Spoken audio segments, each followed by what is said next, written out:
Hi everybody, today we're here with Jim Lippold in his southern Iowa garden, Creston, Iowa. And it's a beautiful garden, Jim. Thanks for having us. Thank you. Thanks. And one of the first things I noticed when we came into the yard was this great knot garden that you have going on. And how long has it been here? Almost 30 years. Wow. It looks really great. And how often do you have to prune it? Once a year. Once a year? That's impressive. But it's a miserable... I always wait till the hottest days that I can find. Oh, so you just use pruners, or? I use a very nice set of Japanese shears. Oh, nice, yeah. K1000 or something like that they're called. And they do the job. Oh boy. Do you have to have, like, how do you keep the shape so perfect? It just looks really great. These are this tall. These are neat. These are where my hand... Okay. And these, I don't know, I find so you just kind of feel your way, huh? I go this and then I go this. It works. Yeah, I just try to do that, find that same position in each quarter. That's great. How many boxwoods did you use to do this? There are probably about 80 to 90 boxwood in here. That's great.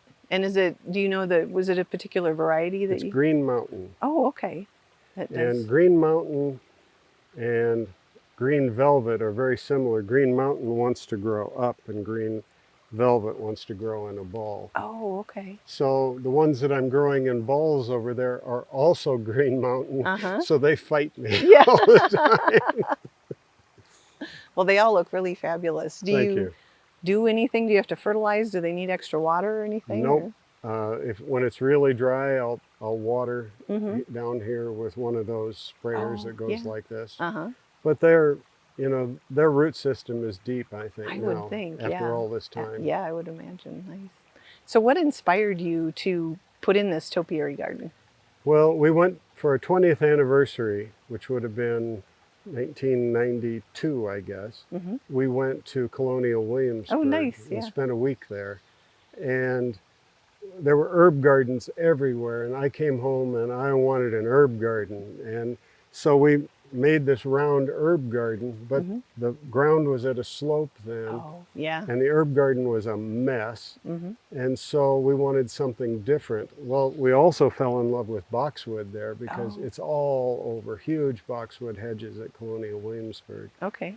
And so that's what happened next. Nice. And then the shed was also from that same trip. Really? And it was a lawyer's office in Colonial Williamsburg near the Capitol. And so I modeled it after that. And it looks really nice. Thank you. That's nice. And so you can use that to store all your garden stuff? Yep, there's a lot of junk in there. It's amazing how that accumulates, isn't it? It has to go someplace. I know. And you have the nice stone pathway through with the centerpiece here with the mandevilla, maybe? It's a mandevilla vine, and it's just been in for a few days. Oh, okay. So, and they come all twisted up, and you try to untwist it. So some of it won't make it, but most of it will. It'll perk up. It'll come. That looks really nice. Thanks.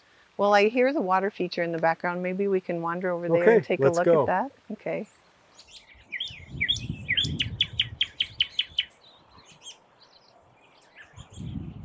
Jim, I know you were telling me earlier your wife Mary had a little mishap, and that was kind of the beginning of how you decided to put in this water feature. There was beautiful. There was a slope here before there was any landscaping done, and she wanted to mow, and she slipped while mowing, and we decided that can't be. Yeah. So we wanted to put in a wall someplace and terrace this down to make it safer. Oh, yeah.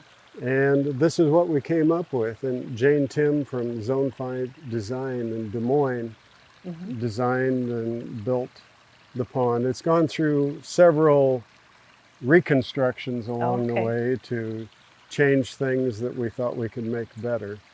But the pond itself is the same. Yeah. It's just beautiful. I like how the stream coming into it looks very natural. Thank you. Were you looking at photos, or how did you figure out how you wanted that to look? Well, that's Jane. Okay. She designed it. She has the knack. I couldn't visualize she painted it out, and I thought, well, how in the world's that going to work? Mm-hmm. And then Yeah. you see it and you go, well, of course. Yeah. You know, why didn't I see that? Yeah. So kind of evolved then over Right. time between the two of you. And then we built the bridge, Mm-hmm.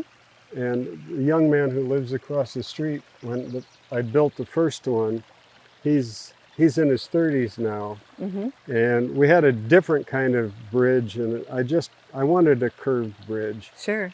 And so when he was 7, he helped me build. Did he really? The bridge. Oh, that's fun. And then a couple years ago, we rebuilt it, and I helped him. Oh, that's great. That's really great. So then the pond here, how big is the pond? It's between 2,000 and 2,500 gallons. With the Wow. stream and the filter and the upper pond, it's about 2,500 gallons. And it recirculates, you said, right? And it's a 10,000 gallon per hour pump. Okay. It loses a bit of that as it goes through up. the lift, Mm-hmm. but it's a pretty good flow. And then we have an aerator in it. Okay. And for summer, I'll add more pumps that will send water up and around into some of the shallower places. Okay. And your koi are beautiful. Thank you. And how old are the oldest ones? Between 20 and 30 years old. That's impressive. Do you ever have trouble with like herons coming by or? I don't even want to think about Yeah. it. Not yet. That's good. That's good. Once early on, we came down to the pond, and I don't know, the koi aren't up tonight. I don't know why. Yeah. But typically they're up and they're begging for food. Mm-hmm. But they were all down at the bottom, and we couldn't figure it out. And we looked up, and there was a hawk soaring overhead. Oh, yeah. And koi are smart enough to Yeah. go. They say goldfish, if something tries to get into the pond, they'll come up and say, "What are you doing?" And koi will go hide. That's smart. They're smart fish. Maybe that's why they live so long. That's right. Yeah. And I see some water lilies in there. Right, and we're just a little early, but you can see some of the little pointy things coming out of the water. In a few days, there'll be water lilies in bloom here, and the iris are just about to bloom too. Yeah, excellent. Now, do these lilies overwinter in the pond, or do you take them out? They stay right where they are. Nice. Oh, very good. They'll come out when we clean the pond. Mm-hmm. How often do you have to do that? Once a year. Okay. Well, that's not so bad. There are 3 big days in this garden, or 3 big events: cleaning the pond, clipping the boxwood hedge, and netting the pond for winter. Oh, so in the fall you put a big net over the whole stream and the filter and everything. Okay, to keep all the leaves out. Right. That's a great idea. It really helps. I bet. Because those decaying leaves can be a real problem, can't they? Right. As they decompose, they let off bad gases that you have to get rid of. Okay. And the aerator helps with that tremendously. Good.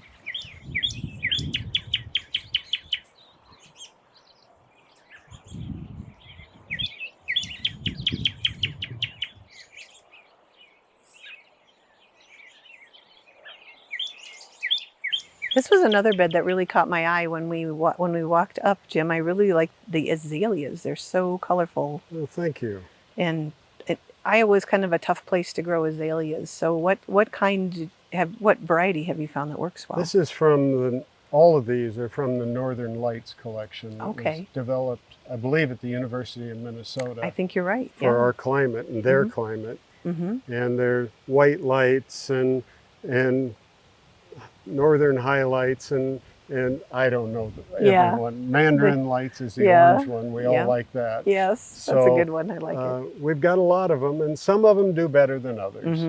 I think they probably would like a little more sun than. But these guys are performers, so I don't know what the difference is. Yeah, and then of course the coral bells. Right. What's your secret with coral bells? Because these look fabulous. Well, I plant the ones that want to live. So if I plant one and there's one that's called something lightning, and it's yellow with red veining in the middle of it, and it's just gorgeous, but it dies on me. Oh, rats. So I find the ones that want to live and I plant them over and over again. What's your soil like here? What do you have to do anything to the soil, or? Almost nothing. This is original soil right here. You can see the slope that goes up to the street here, and that's the original lay of the ground pretty much. And so it wasn't fill, so it's good Iowa dirt. Okay. Some places in the yard we had blue clay that we Oh. had to amend with sphagnum moss and gypsum, and really just work it for a long time to get it to grow things. But this is good dirt. Yeah, you can tell they're all very happy. They fight a little bit with the serviceberry roots, and I think that causes some things trouble. Sure. Because it wants to steal the water. Yeah. And the Japanese painted fern, wow, they're even reseeding here, so that's super nice. They come all over the place. And these two are volunteer heucheras that came up someplace else, and I needed something, and I liked them, so I put them in here. Yeah, that variegation right here on this. Isn't that neat? That's so nice. Yeah. What I find frequently on the volunteer ones is they don't have as pretty a flowering stem. Oh, okay. It's kind of wild and really tall, but this one is okay. Yeah. And they're not, I don't think they're great for their flowers anyway. The tiarellas are, and the heucherellas are, but not so much the heucheras. And your edging with the stone is so nice, because I'm just noticing now how it's similar to what you had with the stream. Right. At first, this bed wasn't edged, but water can come down here, and it was just kind of a problem. And like when it rains? Right. It'd get a big, heavy rain. Yeah. And so this really helped that. It also deflects it a little bit from going in toward the pond. Oh, sure, because you don't want to have a lot of runoff going into your pond. It still gets there. Yeah. The pond isn't in a perfect place, but it's the place we had. So yeah. It works. Yeah. That looks great. Well, I think you have a lovely shade garden. Can we go take a look at that? Let's go. Yeah.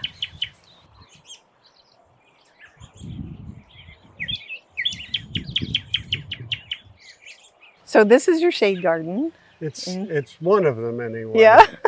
It kind of continues in a big goes curve. around. Yeah. And was this one of the early parts of the garden? It was. Even before the side yard there? Right. And we call this the secret garden down here. Okay. And it's because you can't quite see what's going on from up above. Kind of hiding around the oak leaf hydrangeas and more. I had trouble getting heucheras to grow here. Okay. Because it's so shady. And so a lot of these are volunteers, but I found that the caramel grows well here. Okay. And then some of these caramels are just volunteer seed caramels. That's really nice. Yeah. And it looks great with your northern, did you say highlight? Northern highlights, yeah. They've done well. Yeah. There were a lot of them in here, but it got too shady for them. Okay, yeah. And so these on the edge have survived and done well. But then I've replaced it with oak leaf hydrangeas, and my wife, Mary, loves ferns. And so we planted a lot of ferns, and a lot of ferns have just seeded themselves in here. Nice. And you have a Japanese maple, which that's great. That used to grow next to the pond, but it just was suffering up there. Oh, too much sun. I think. And so we moved it down here, and it gets some winter protection, and it's just thrived down here. Great. And that hosta is Liberty. Oh. And we can see it from up above in the house, and it just pops. It does just glow. Lights up a dark. And there's another one over under the Japanese maple, and they just light the space up. Yeah. It's nice to have those little bits of bright light from the foliage and little flowers in the shade. And most of these hostas are golden tiaras. Oh, that has spread beautifully. Well, yeah. It really has. And there are a few other things in here, and I said to Jane, should I make it all golden tiaras? And she said, let's keep them guessing, not let them know exactly what you're doing. So this, the wall here helps you with the terracing for this slope? Right. It was a bad slope, and actually I'm glad it was, because it makes for a much more interesting yard. More expensive to do it. But Yes. I love how your coryllis has reseeded in the wall. That's so Yeah, neat. we got, that's More- a real pass-along plant that we got from Shady Oaks Nursery in Glenwood. mm-hmm. And they didn't sell it. He gave me one because I'd bought a bunch of hostas there. Yeah. And it's just spread all over. Oh, great. It's kind of hard to transplant because Oh, well, it just it's not goes where it's it not wants, deeply rooted, Oh. so the dirt falls away from it. It just goes where it wants. Yeah, huh? yeah. Nice. And so you've got more hostas and And some Solomon we seed. call these woodland poppies. And So what's this hedge along the fence? It looks really good. this is alpine currant, and my wife's father had alpine currant. He taught me how to start it. He was trained in Denmark as a florist and a neat. plant propagator. And I just cut off a shoot about this big and stick a spading fork in the ground and put one in every hole and stomp it down, get it wet, and you get a hedge. Oh, nice. That is so easy. And cheap. Economical. I was going to say that too. Well, this is a part I really love, Jim, with how you've got the rectangular retaining wall, and then you come into the field stone that it just kind of flows down, doesn't it? Yeah, that's really neat. Nice little touch. And different little shade plants here, and one hosta that I got from my mom. It's not a special hosta, but it's special. But it was your mom's. Yeah, that's cool. So very nice. And the Japanese painted ferns look so happy here. They really are. Do you have to water a lot back here with the hostas and the ferns? When it gets really dry, we do. Otherwise, they're pretty happy, huh? Yeah. Nice.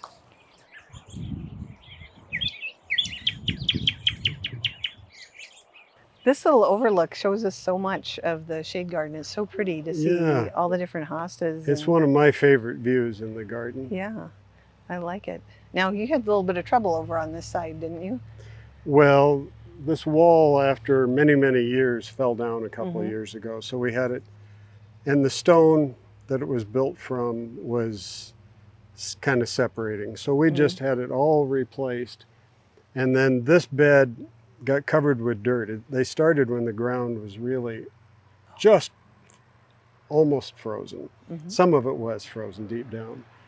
So these hostas had come from over on the east side of the property, but we had a big catalpa go down over there. Yeah. So they needed a shady spot. And there were 3 hedges in here, a privet hedge, a yew hedge, and a sedum hedge. And we tore all of that out and put hostas in here. And I like it so much better. It looks great. It's like a nice mix of colors and shapes. And I didn't buy a single hosta. I had them all. From when the catalpa came down. So, right, they all needed a home, and I had them in pots for a long time while we were getting this ready. Oh yeah. And then we got it ready, but they survived the sort of reorganization of the wall being kind of buried, and they took a hit, but they came back. That's great. I was assured they would. That's good.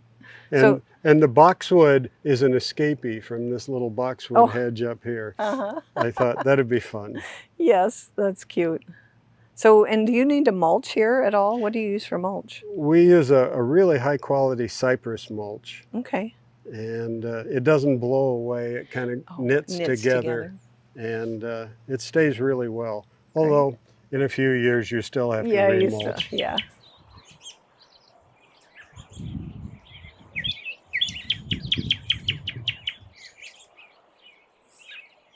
Jim, I love how when we were up there, we took it really wasn't very far, but you kind of wind around. It really makes you feel like you're on a journey. Kind of another room back in here. Yeah, it is. It's just like tucked back in here. The new wall looks great. And you've got another one of those stone outcroppings with... And this is Hosta venusta. And it's just a little guy that isn't a show off, but it does really well. It looks great. I mean, it's almost like a little waterfall over the stones. We lost some right next to the wall, and I need to steal some from here to put back there, but I hate to take them away. It looks so good. It looks so good. So they're spreading back there on their own. Time will put them where they belong. Do you know what kind of stone this for your flagstone? Or? It's limestone, and it's Well, really nice stone. it is. It's just like, and the irregular shape kind of adds to that Right. woodlandy effect you have here. And this part is laid really close. You still get stuff growing in it, Mm-hmm. but I think that's the ticket, to lay it as close as you can. And yeah, then you don't have to worry about weeds so Yeah, much. and I just pulled half a dozen heucheras out of the big cracks here and repotted them. So lots of things come. That's a good thing to have reseed. Yeah, yeah. Well, I want to check out your steps up here. Okay, The stair let's go. steps are so nice.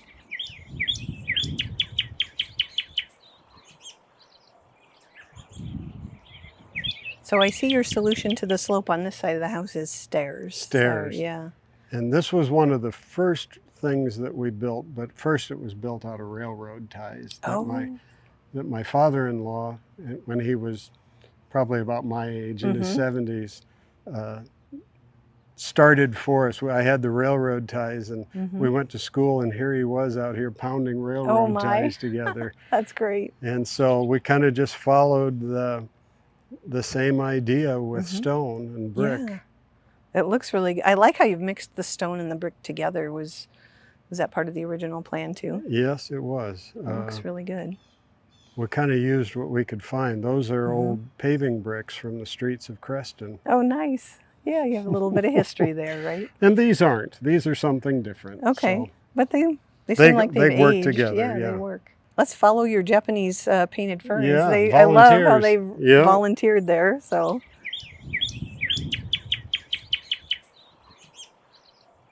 What a great spot to end the day, Jim. Yeah, we enjoy it an awful lot. I bet. We like to come out here and sit and think about the day and talk, and Yeah, it's perfect. we think so. Yeah.